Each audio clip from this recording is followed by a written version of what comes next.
Programme रस्म सितम के साथ मैं हूं उरूज नासिर। आज हम जिस रस्म सितम के सिरे तलाश करेंगे वो मुआशरे में चंद अफराद ने अपनी धौंस और ताकत के बलबूते पर कायम की है। इस रस्म सितम का शिकार वो लोग होते हैं जो उन लोगों का मुकाबला नहीं कर सकते और ना ही निजाम उन लोगों की कोई मदद करता है। हम बात करेंगे लैंड माफिया यानी कब्जा ग्रुप्स पर। आइए इस रस्म सितम के सिरे ढूंढते हैं।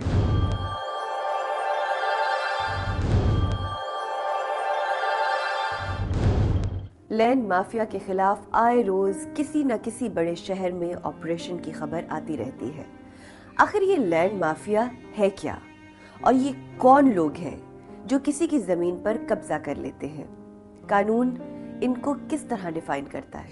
लैंड माफिया के बारे में कानून अभी 2 साल कबल राइज किया था, जिसको इलीगल डिस्पोजेशन एक्ट कहते थे। लैंड माफिया गुंडागर्दी का नाम है जिसमें अराजी पर कब्जा किया जाता है और पाकिस्तान में ये बाकायदा आर्ट की सूरत इख्तियार कर गया है। LDA या इस किस्म के जो तरक्याती इदारे हैं, इनके उन प्लॉट्स पर कब्जा करना होता है जिनका वाली वारिस उनकी देखभाल नहीं करता। ये छोटे किस्म का माफिया है जो 3 या 4 बदमाशों की सतह पे काम करता है। कच्ची आबादी का माफिया एक खास माफिया है। पहले कच्ची आबादी बनाता है, उसके बाद वो लोग जिनको बसाता है उनसे कौड़ियों के मोल वो ख़रीद लेता है वापस ज़मीन, और उसके बाद वहाँ पर कई आबादियों में बड़े बड़े प्लाजा और बड़ी बड़ी स्कीमें बन जाती हैं। लैंड माफिया का शिकार सिर्फ पाकिस्तान ही नहीं बल्कि दुनिया के हर मुल्क में ये माफिया मौजूद है, खासतौर पर मेट्रोपॉलिटन शहरों में।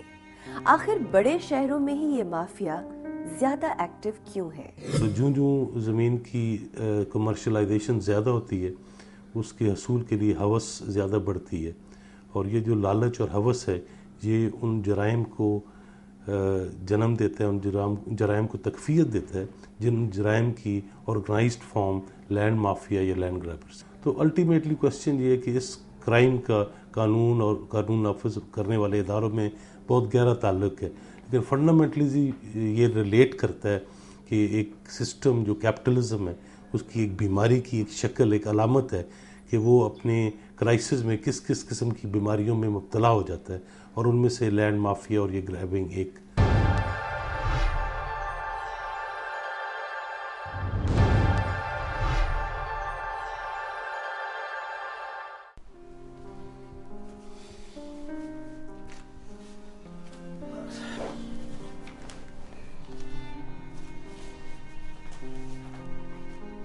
आप आ गए? पैसे मिल गए? हाँ, मिल गए। कितने मिले? 30,000। 3 माह के बाद बेटे ने अमेरिका से सिर्फ 30,000 भेजे। ओहो, कितनी दफ़ा कहा है कि उसके अपने भी अखराजात हैं, वहाँ पर उसकी और भी तो जिम्मेदारियां हैं। तो हम किसकी जिम्मेदारी हैं? भाई पैसे तो भेजता है ना। 3 माह बाद इतने कम पैसे, गुजारा कैसे चलता है तुम तो अच्छी तरह जानती हूँ। आप अपना सोसाइटी वाला मकान किराए पर क्यों नहीं चढ़ाते? भाई पिछले साल से तो खाली पड़ा हुआ है। पहले वाले किराएदार अच्छे थे, मगर अब कोई ढंग का किराएदार मिले तो चढ़ाऊं ना। आपको तो कोई पसंद ही नहीं आता। छोड़े इस बात को। चाय पियेंगे? चीनी मिल गई? खाक मिलेगी चीनी। यहाँ तो गुड़ के लाले पड़े हुए हैं। बड़ी मुश्किल से हमसाई से थोड़ा सा गुड़ मिला है, चलेगा? गुड़ वाली सही, चाय पिला दो। मैं अभी लाई। अब्दुल्ला का मकान जिस सोसाइटी में था, वहां उसके इर्द गिर्द बड़े बड़े प्लाजे तामीर हो चुके थे। लैंड माफिया ने उस जमीन को कमर्शियल जमीन में तब्दील कर दिया था और अब अब्दुल्ला के मकान की बारी थी।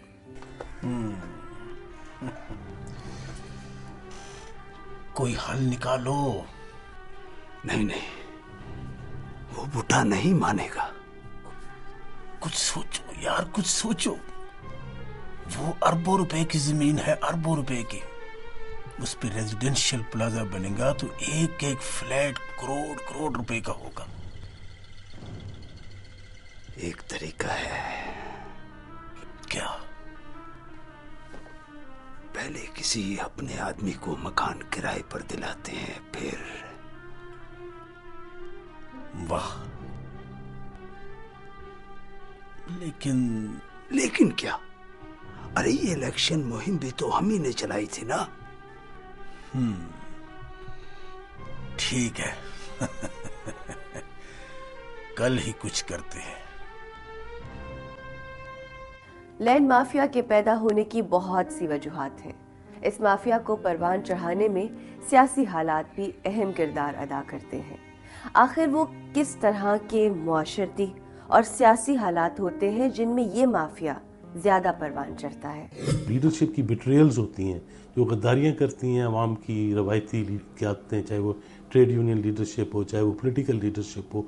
उससे फिर जब कोई आउटलेट को आगे का रास्ता नहीं निकलता तो लोग उसी ज़िंदगी में से छुटकारा हासिल करने के लिए इनफरादी कोशिशें करते हैं, और वो इनफरादी कोशिशें अमूमन जराइम में एंड अप हो जाती हैं। देखिए, लैंड माफिया जो है वो अब सियासतदानों का खेल नहीं है। किसी ज़माने में जब फ्यूडल अभी था, मसलन 58 से पहले, जो बदमाश सियासतदान था वो अराजियों पे कब्जा करवाता था।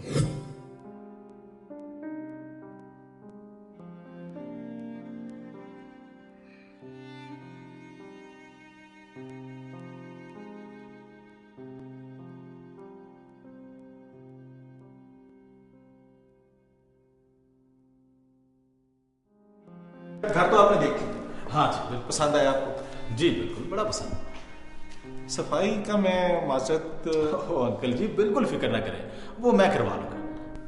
माशाल्लाह, आपके फैमिली मेंबर्स कितने? क्या जी, छोटी सी फैमिली है। मैं हूँ, मेरी बीवी है और मेरे बूढ़े माँ बाप। अच्छा अच्छा अच्छा। तो अच्छा है, तुम अपनी फैमिली के साथ वहां शिफ्ट हो जाओ। जो तुम जल्द अज जल्द इसकी रजिस्ट्री कराओ ताकि मामला खत्म करें। ठीक है, तुम अब जाओ। अब इस पे और कितने दिन लगेंगे? ज्यादा नहीं। अब्दुल्ला की जमीन हथिया ली गई और उसे इस बात का पता भी नहीं चला। इस रस्म सितम के कुछ और सिरे ढूंढेंगे, मगर पहले एक ब्रेक।